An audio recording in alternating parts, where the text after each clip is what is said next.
What's going on, Port fans? Welcome back to another video on the channel, and today we're going to be reviewing round 13, Port Adelaide versus the Dogs at Marvel. What a game of footy as played out for Port Adelaide to win 10 in a row. That's right. 1, 2, 3, 4, 5, 6, 7, 8, 9, 10. Travis Boak wins in a row. An absolutely fantastic night for the boys, and got the job done against a challenging Dogs outfit away from home. It just keeps getting better and better at the moment, and I don't know how to put it into words because it's just a feeling that it's very much got to be taken in because it's a rare one, but also one that's thoroughly enjoyable. So let's get straight into it and review round 13. Jones under enormous pressure, knocks it away. Horn Francis again, straightens. Can he kick the miracle goal? Yes, he can. They've broken them open here, Port Adelaide. Just an amazing performance. It was just a quality four-quarter effort. It was a real heavyweight bout for Port Adelaide, a professional bout. One, well, they took every hit needed. The Dogs came at us. They continued to pressurise. They continued to push.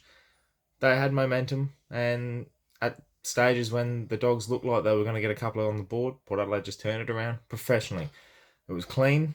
It was well managed, and it was just a professional performance. Like, it was one that you just sit there and go, I just don't think we're losing this.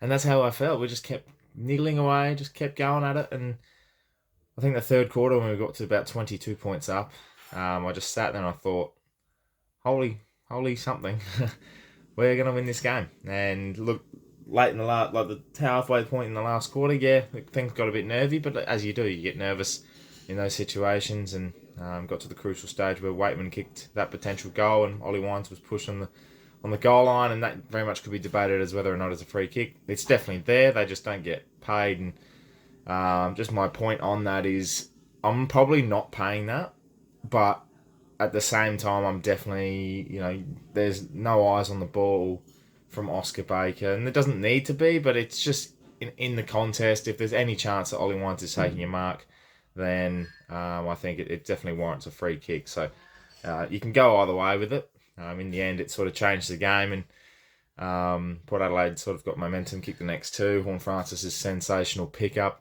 Pau Pepper kicking two late goals and essentially putting the game to bed. And look, that was the cherry on top from the momentum we had earlier in the night, I should say, where Marshall came alive in the third quarter. Dixon's first quarter was sensational.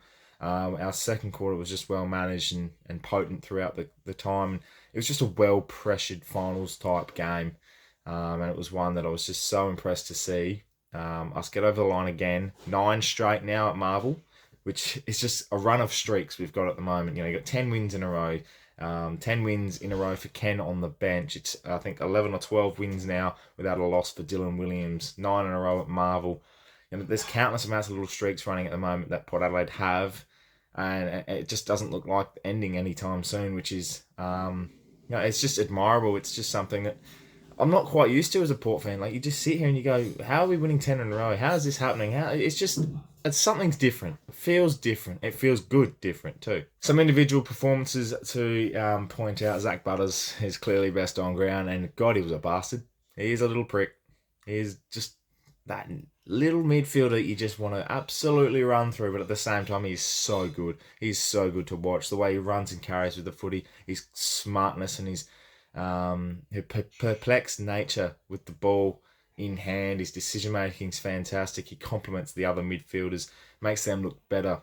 Him and Boat combining with that outside kick to go through the corridor, it was just absolutely wild by Butters. And Rosie's dancing moves, Horn Francis's pickup, like these things are what Port Adelaide have at the moment. We've got a decade worth of watching Horn Francis, Butters, and I was going to say Boak, and I wish we had another decade of watching Boak, but Rosie, Willem Drew was fantastic. His aggression and nature at the footy, and his 1%ers in the midfield are just second to none. Lockie Jones down back, he's just come alive since coming back into the team. He's been absolutely impressive, and as well as who else am I thinking of? Dylan Williams, obviously, his composure's down back is sensational, but just back on Butters he got aggressive. He got in the face of the Dogs midfield. Bonto's had a really good game. Livers had a really good game. We didn't really tag them. We didn't really nullify their impact on the contest. We said, hey, you can go do what you want, break this game apart, try.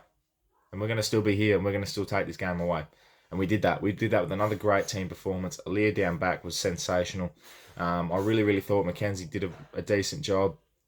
I really do think Boak's game, that second half from Ollie Wines and Travis Boak was so impressive. I put a tweet out. I called out the midfield to go with Butters, be on that level. And in the third quarter, Trav just turned it on, had 7 touches. He was just phenomenal. He had his own dancing moves at one stage and it was just absolutely so impressive from the guy that's 35 years old coming in August. And I think with Ollie Wines as well, he was just a captain's performance in that second half. He knew he had to stand up and he did. He got really aggressive. He got into his contested game. In fact, he got hit in the head when Horn Francis basically came third man in and tackled him and Bailey Smith and Ollie Wines.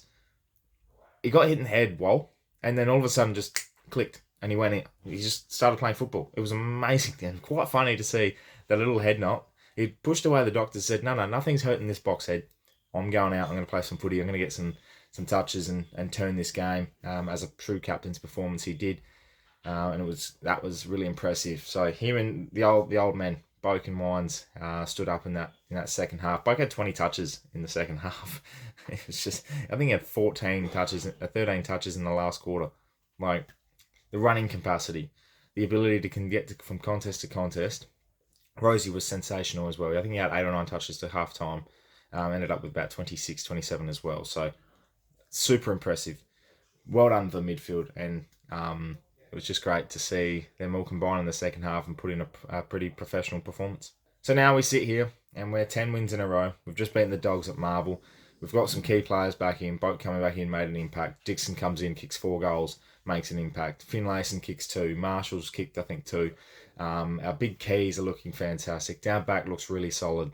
There's not a lot of positions that can be pushed out. I thought maybe, if anything, the flexibility of Sin and Bonner maybe adjusted when it comes to it. I don't think they're quite there when it comes to best 22, but they're still taking their opportunities and they're still doing good things when they do get their chances. So I think that's things to look at down the track. Obviously, you've got Jonas sitting there, you've got Burton sitting there, and you've got Dersma, who's going to come back soon from an injury, sitting there as well. So there's plenty of opportunities in this side to make an impact. But right now, Ken and his men are making a bigger impact off the field.